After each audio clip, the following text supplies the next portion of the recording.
I sit there and I wait, and if I get a script that I really like, I will do it. And most of them I don't like. And there's usually... I had a reputation for making like 2 or 3 pictures a year. Right. Now it's sort of one picture every 1.5 years. And Harry Brown is one of those. So why Harry Brown?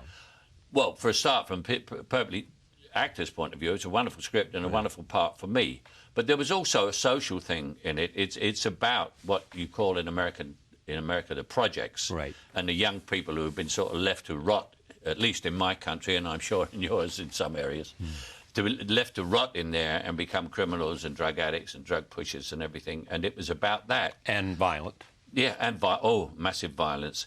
But our picture is not a violent picture. It's a picture about violence and why people do it. It's also a picture about a vigilante, right, but a vigilante as a victim, not a vigilante as someone who enjoys going out and killing people, which he does.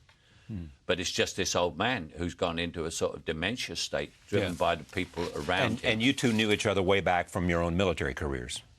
Yeah, oh yeah, in the movie. In the movie, yeah. And I am an ex-soldier anyway, yeah. What? And also, where I shot it was at a place called the Elephant and Castle, which is a very rough district. And that was where I came from. Really? And so I knew the whole story.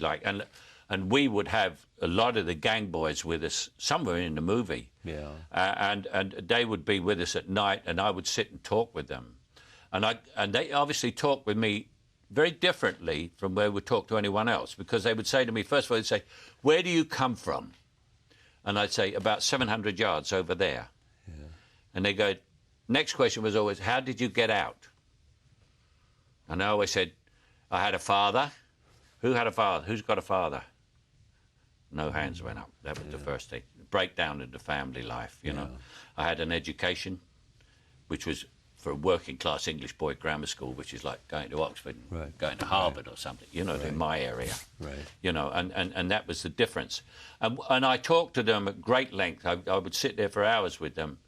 And these are young men, black and white, who talked to me as an equal, this old white man, and just told me everything about what they thought. And the sum total I got out of it was that they'd never had a chance. And what I figured was they'd had a chance and blown it.